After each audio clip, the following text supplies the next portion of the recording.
You know, we're all on some kind of journey. But what if the most important landscape to explore isn't somewhere out in the world, but actually right inside our own heads?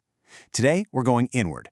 We're going to explore the complex and, let's be honest, sometimes really confusing world of our own thinking mind. Seriously, think about it. Maybe you're just trying to wind down at the end of the day. There's no big problem to solve, no emergency, and yet your mind is just racing, right? It's like an engine that just refuses to shut off. It's a feeling pretty much all of us know. But the real question is, why does that happen? And here is where it gets absolutely fascinating. This constant mental chatter, it's not some flaw in your personality.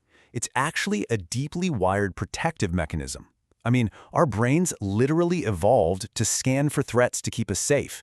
It's a survival instinct. So let's follow the clues and see exactly how it works. Okay, so let's think of ourselves as detectives for a minute. These common habits of a busy mind aren't just problems we need to fix. Nope, they're actually clues on a trail that can lead us to a much deeper understanding of who we are. So, our first clue on the trail? This powerful urge to predict everything. This is when your mind just runs through every single possible future scenario, trying to get ready for whatever might happen. It's really just a search for control, a way to feel prepared. The only problem is, life is, well, it's unpredictable. So this endless search often just leaves us feeling completely overwhelmed.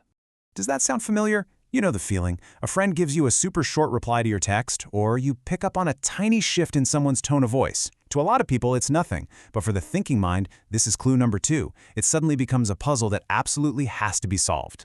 See, your mind isn't just being dramatic or overreacting here. It's actually desperately trying to find some meaning when things feel uncertain. It zooms way in on these tiny little details, using them like a magnifying glass, hoping to find a clear answer that'll make everything feel safe again. And our third clue actually has a name. It's called rumination. This is when your mind gets stuck in a replay loop, just going over past events again and again and again. And you're not doing it for fun, you're doing it because it feels productive. It feels like you're trying to figure something out. But, and this is so important, it's an illusion. The moment is over, but your mind just hasn't left the scene. So we've seen these patterns, right? Trying to predict the future, zooming in on tiny details, replaying the past. But they all point to one big central question. Why does our mind even do this? Well, it turns out they're all connected to a single, really powerful driver. This right here is the core revelation. On the surface, what we feel is, anxiety, that feeling of being unable to decide anything, what we call analysis paralysis. But the real engine driving all of that is a deep, very human discomfort with the unknown. Our mind is constantly searching for certainty in a world that is, by its very nature, completely uncertain. And here's the great paradox of it all. The mind's go-to strategy for finding certainty, which is just to think more and think harder, it actually backfires. Instead of getting you to a place of clarity, it just uncovers more questions, more possibilities, and in the end, way more doubt. And we really see this search for certainty play out when it's time to make decisions.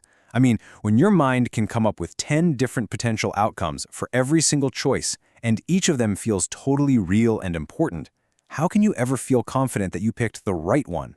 It leads to that classic feeling of being stuck, where you end up second-guessing a choice long after you've made it. So we've followed the clues, we've uncovered the root cause, but this is not the end of the story. This is actually the beginning of a whole new way of seeing, a new way of navigating our own minds. The most important thing here isn't about finding some kind of fix, it's all about awareness. Just recognizing this pattern for what it is, a protective mechanism, not a personal flaw, that is the most powerful step you can possibly take. It completely changes the conversation you have with yourself. And that right there brings us to the real start of the journey. You see, seeing this pattern isn't the destination, it's the map. Now that you can recognize when your mind is just trying to protect you from uncertainty, a totally new question comes up. Instead of fighting it, what could you discover by just getting curious about it? What's on the other side of that need for control? That's the next step that you get to take.